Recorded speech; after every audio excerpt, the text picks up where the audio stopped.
No sé cómo empezar esto, creo que lo voy a ir sintiendo a medida que pasen los videos, creo. ¿Cómo están? ¿Cómo están esos murciélagos? Bueno, hoy traigo un tema que me tuvo pensando todo este mes. Por supuesto, todos vimos el juego del Calamar 2. Jugaremos, muévete. ¿Por qué no corres, guión? ¡Alto! ¡Ay, no! Acabo de moverme. A ver, el que diga que no lo vio es porque se está queriendo hacer el cool. Sí, vi el juego del Calamar 2, la verdad una decepción ese final. Yo no voy a spoilear nada, pero ese final es como... Más allá de todo esto, haber visto el juego del Calamar 2 me dejó pensando algo que vengo pensándolo hace en realidad bastante tiempo. Estudié sobre el tema en la facultad, como que se actualizó en mi como que se me actualizó en la cabeza y dije voy a tener que hablar de esto. Me puse a buscar estos días para ver si esto existe como género o no, o lo estoy inventando yo en mi cabeza, y la verdad es que no encontré un género. Capaz supervivencia, juegos de supervivencia. Es una teoría que se está evaluando en mi cabeza como un posible nuevo género en el mundo del cine de terror o en el género en general.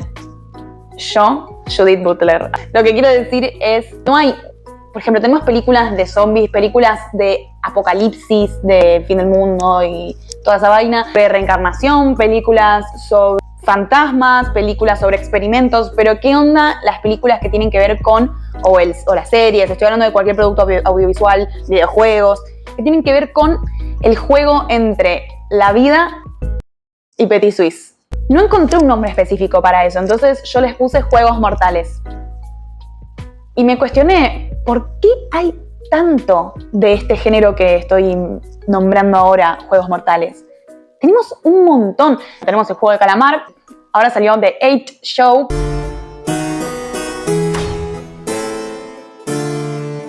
Eso lo quería. Salir de aquí cuanto antes. Buenísima porque justamente habla sobre todo esto. Tenemos la película Nerve. Welcome to Nerve, New York City. Nerve is a 24-hour game, like Truth or Dare, minus the truth. Watchers pay to watch. Players play to win, cash and glory. Are you a watcher or a player? Are you a watcher or a player? Are you a watcher or a player? It's cool, right? This looks very sketchy. Is this legal? Realmente te preguntas, ¿sos un espectador o un jugador? Yo siempre dije que si me llegaba la oportunidad de jugar Nerve, yo jugaba, pero porque también tener eso en mis manos y ser consciente de que soy testigo de personas que están poniendo en riesgo su vida. Después tenemos el menú, tenemos el círculo, también tenemos el libro La larga marcha de Stephen King en 1979, que eran chicos que tenían que conseguir un premio porque tenían un familiar enfermo, o porque tenían una deuda o tenían que X motivo, y tenían que atravesar, no me acuerdo si era la frontera de un estado a otro o, por ejemplo, atravesar todo el estado de Colorado corriendo. Y adelante de ellos había un tanque de guerra. Entonces, si ellos estaban corriendo, tenían dos advertencias. Si paraban una vez la marcha, tenían una advertencia. Y la marcha la podías parar para mear o para tomar un poco de agua. Y ya en la segunda te quedabas sin advertencias. Tenías dos advertencias, a la tercera te pegaban un tiro. El personaje principal va contando cómo en la larga marcha se hace amigo de varios que también estaban participando y como lo mismo de siempre, ¿no? Te identificás con uno, te identificás con otro, te gusta tal y sácate. Películas como The Battle Royale.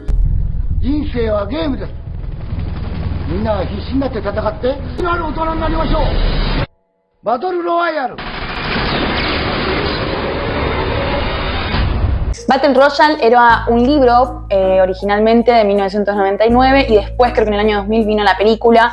Era un programa como de reeducación a niños problemáticos que los largaban en una isla con una mochila surtida en la cual cada uno tenía algo distinto. Chicos, sálvese quien pueda. Y después de esa película vino un poco más romanticona Los Juegos del Hambre. ¿Qué? Volunteers tribute. Our tributes, Peter Malark and Katniss Everdeen. A esto quería llegar. Siempre detrás de estos juegos mortales hay una recompensa monetaria o una recompensa de fama o algún problema muy grande en tu vida se va a solucionar. Si no, ¿para qué te anotarías a estos juegos? Los Juegos del Hambre es una saga de libros que escribió Susan Collins. Esto no tengo ni que googlearlo porque yo fui tributo. No, yo era muy fan, yo tenía el sinsajo. ¿Dónde estará el sinsajo? Escribí un fanfic sobre este personaje que no lo debe conocer ni Magoya. No soltaba con la... No podía creer que había muerto tan rápido un personaje tan importante como la comadreja. Susan Collins escribe estos 3 libros que después se llevan a la pantalla grande con 4 películas. La última sería como el tercer libro dividido en 2.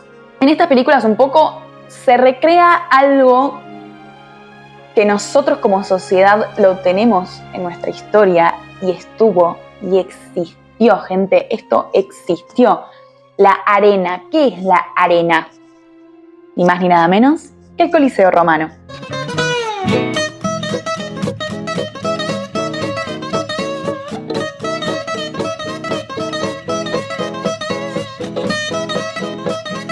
Un momento en nuestra historia que esto no fue ficción, porque no existía la ficción audiovisual en ese entonces. Entonces, no podemos... A ver, el mecanismo se actualizó en su formato, entonces no sale nadie herido, entre comillas, porque Gran Hermano ha dañado a muchas personas. Con mis respetos a Gran Hermano porque me encanta. No soy ninguna snob, a mí me gusta. Me fui lo que estaba diciendo, Dios, abro, me cuesta. Cerra un poco un toque, Roma, cerra un toque. Porque hay un gran lema para controlar al pueblo por parte de las posiciones de poder que es panem et circe. Seguro lo dije muy mal, pero es pan y circo. Y hoy tenemos pan y circo, tenemos Gran Hermano, tenemos Love is Blind, Tinelli, lo tenemos. Y desde la tranquilidad de nuestra casa y sabiendo que no hay nadie saliendo herido. Ahora, estoy hablando así, de la antigua Roma, del antiguo Coliseo Romano, en el cual ahí están los orígenes de este morbo actualizado que hoy tenemos y que podemos llamar como un nuevo género, juegos mortales. El Coliseo Romano fue creado por el emperador Vespasiano y tardaron entre 6 y 8 años en crearlo. Y después el emperador Tito, creo que después de Cristo, le agregó como una estructura más al Coliseo Romano para que sea más potente. Este emperador Tito fue quien, 80 años después de Cristo, organizó como los juegos más originales y showceros, como un Flavio Mendoza de aquella época, quien organizó unos juegos que duraron un montón de tiempo, y venía gente de lugares aledaños de Europa a visitarlos porque fueron como los juegos más increíbles. Alrededor de 9.000 animales fueron asesinados durante esos juegos. Una naumaquia, no me acuerdo cómo era, pero era simular una batalla naval. Entonces el Coliseo Romano se llenó de agua para simular una batalla naval a ver quién perdía. Por supuesto, estaba todo guionado, había guiones sangrientos. Eran 2 equipos, un equipo de romanos y un equipo de prisioneros o esclavos que simulaban batallas que los romanos ya habían vivido. Y por supuesto el equipo de contrincantes era con quien ellos habían ganado. Y a los prisioneros y esclavos que hacían puré de una forma tremenda. No sé cómo llenaron de agua el Coliseo Romano, la verdad que me parece como algo realmente extravaganza. El emperador Tito ahí, una locura. Pero los juegos se hacen anualmente desde el 264 a.C., cuando los hijos del emperador Junio Bruto, algo así, los empezaron por memoria a su padre o venganza, algo de eso. Vieron que los romanos tenían... Estos hijos de este emperador Junio Bruto los organizan por primera vez y ahí anualmente se empiezan a repetir. Duraban entre 3 y 6 días y eran de distintos tipos estos juegos. No es que solamente, porque siempre los que conocemos son la lucha entre gladiadores. Es el más famoso. Pero había un montón más. Ya les nombré los que simulaban batallas navales, que por lo que tengo entendido se hizo solamente una vez, que fue cuando el emperador Tito hizo del Coliseo Romano su fantasía showcera. Antes necesito aclarar, ¿por qué se hacen estos juegos? Bueno, con un fin político. Por ejemplo, el emperador o el editor se llamaba al que organizaba los juegos en caso de que pusiera toda la tarasca, o el emperador. Es un fin totalmente político, autopromocionarse. Era una forma de mantener controlado al pueblo y también de autopromoción, propaganda. Entre estos juegos que organizaban, voy a hablar de los gladiadores.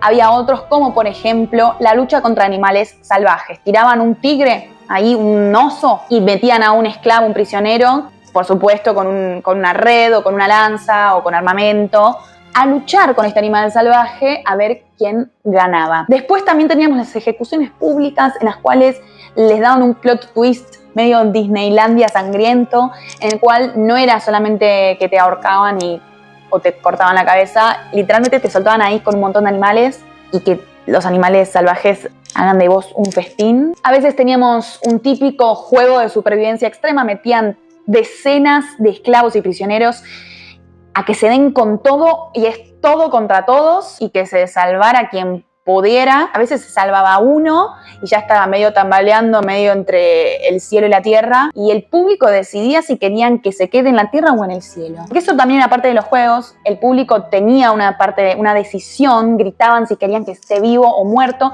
y el emperador tenía la decisión final. O sea, vos podías llegar a ganar este juego, haber matado a tus decenas de compañeros, y de pronto le caías mal al emperador y el emperador decía, al Pepe, bye. También algo que hacían era recrear batallas que ya habían vivido. A veces esto tenía un guión ficticio, ni siquiera en batallas reales. Porque algo que les gustaba mucho era el teatro. También había batallas bizarras, por así decirlo, ponían mucho a enanos. Era algo que les encantaba, era como un show especial, 2 gladiadores enanos peleando, o un juego de supervivencia tipo 20 enanos, a ver cuál es el enano más fuerte. Tenían algo con las personas con enanismo y con las mujeres. Porque también existieron las gladiatrices. Y ahora vamos a entrar en ese tema, voy a hablar de la lucha de los gladiadores. ¿Quiénes eran los gladiadores? Los gladiadores eran prisioneros de guerra, algunos soldados de lugares que los romanos fueron a batallar y agarraron a un soldado de Turquía, por ejemplo, o eran simplemente esclavos de Roma, o hombres libres que necesitaban más plata por X motivo. Todos ellos eran entrenados por un lanista. El lanista era el entrenador de los gladiadores. Los entrenaba en una escuela. Tampoco era High School Musical. Estamos hablando de una escuela donde te entrenan para que vos vayas a combatir por tu vida. En estas escuelas también había gladiatrices. Ellas son... Y bueno, un poco la misma, si eras prisionera de guerra, si eras una mujer que estaba presa de su libertad porque te habías mandado alguna, o imagínense las mujeres falsamente acusadas en aquella época, la cantidad que debe haber habido. Las mujeres se entrenaban al igual que los varones, pero era considerado un show bizarro también, porque ver mujeres luchando era como ver enanos luchando, era considerado del mismo rango. Ser gladiador en aquella época era algo contradictorio, estaba mal visto, era socialmente bajo, era un estrato social bajísimo, al ras del suelo. Pero si vos llegabas a ganar bastantes batallas, empezabas a ser un gladiador famoso. El público ahí te empezaba a querer y ya no estabas a ras del suelo, estabas arriba. Si ganabas una batalla al emperador, si le caías bien porque ya eras famoso, te iba a dar la manito arriba. Tanto que algunos, muy pocas veces, a veces lograban la libertad y dejar de luchar. Muy pocas veces. Otros shows bizarros que hacían eran poner a gladiadores desnudos a luchar, gladiatrices también, o ciegos, gladiadores con los ojos vendados. Había 3 tipos de gladiadores distintos para luchar, tenían diferentes armas o diferente armamento. Teníamos los retiarius, que usaban una red y un tridente. También teníamos los murmillo, que tenían un casco gigante, pero una espada corta, o teníamos los traex con una espada curva, pero un escudo un poco más chico. Tenías una buena, pero una mala. Pero nunca hubo una buena para los gladiadores, loco. ¡Qué humillación! O sea, realmente yo me pongo a pensar en eso, ¡qué humillación! En los Juegos del Hambre un poco pasa esto, que son 12 distritos, y del distrito 1 al distrito 12, los primeros distritos se entrenan mucho y son tributos voluntarios a luchar. And how do you feel about the competition? Well, ever since I was a little kid, I'd watch these games, and I would see someone kill someone else. Yes. And I just thought, that's me. Y que en los otros distritos es por sorteo y si te toca, caput. Cuanto más ascienden los distritos, más pobres son.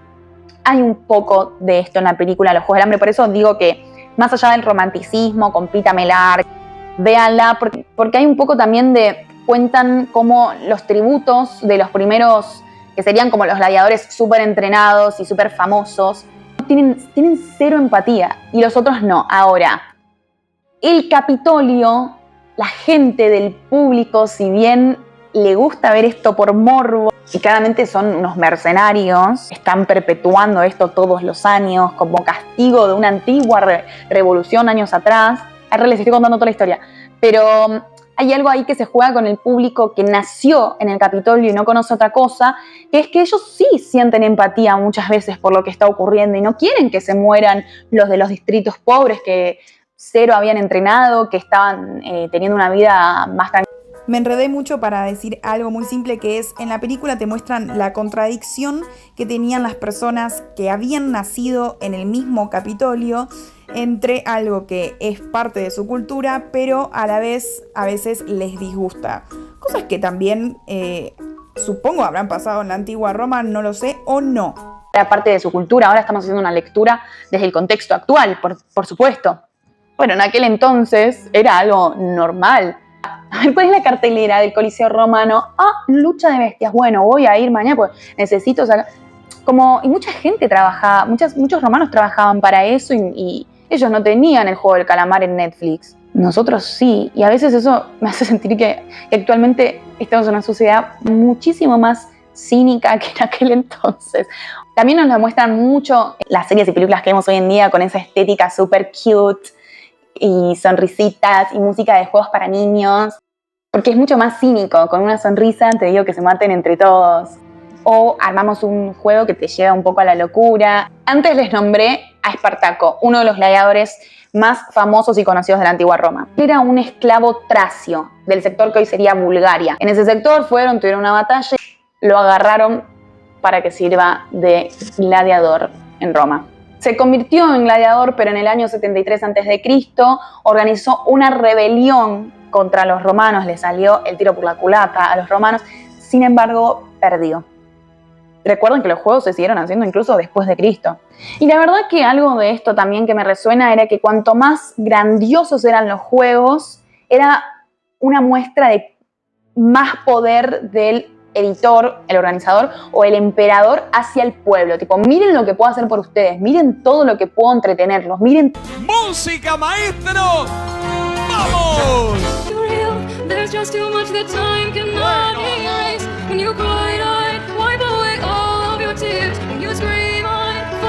A Tito, que lo nombramos antes, ese debía haber tenido el ego a través de los juegos en el Coliseo Romano.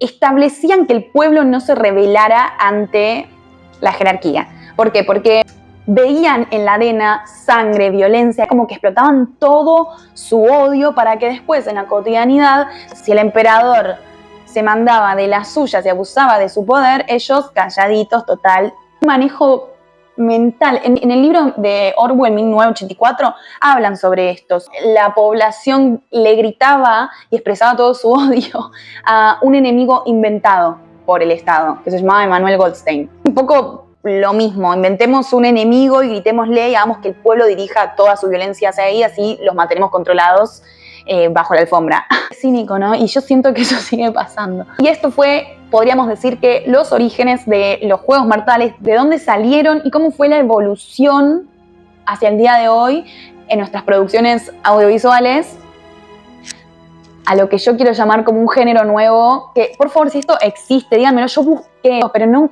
lo conozco como un género en sí, a lo que hoy podemos llamar juegos mortales. Lo bueno es que en la mayoría de estas producciones audiovisuales hay un mensaje de trasfondo o al final, a veces también creo que es como para alivianar el morbo de la película o serie que estemos viendo. The 8 Show, que la vi toda la semana pasada, hay un mensaje sobre por qué consumimos lo que consumimos, por qué nos interesa tanto y hasta dónde y por qué está involucrado siempre el dinero de por medio, el poder, el ascender a través del dolor.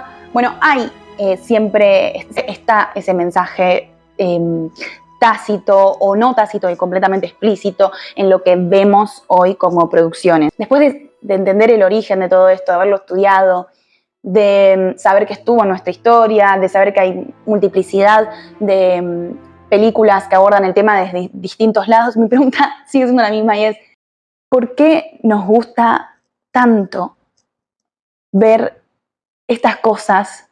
¿Y por qué nos gusta identificarnos? ¿Y por qué nos gusta preguntarnos ¿yo qué haría?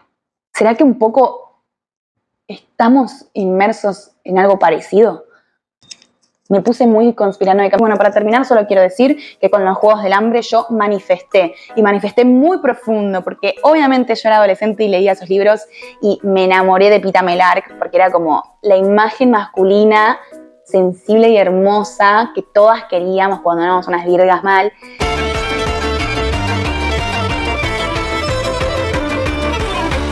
Manifesté, porque hoy mi novio también reparte pan. ¿Y quién repartía pan? Peeta Mellark. ¿Y quién era sensible? Peeta Mellark. ¿Y quién es re sensible? Jano, mi novio.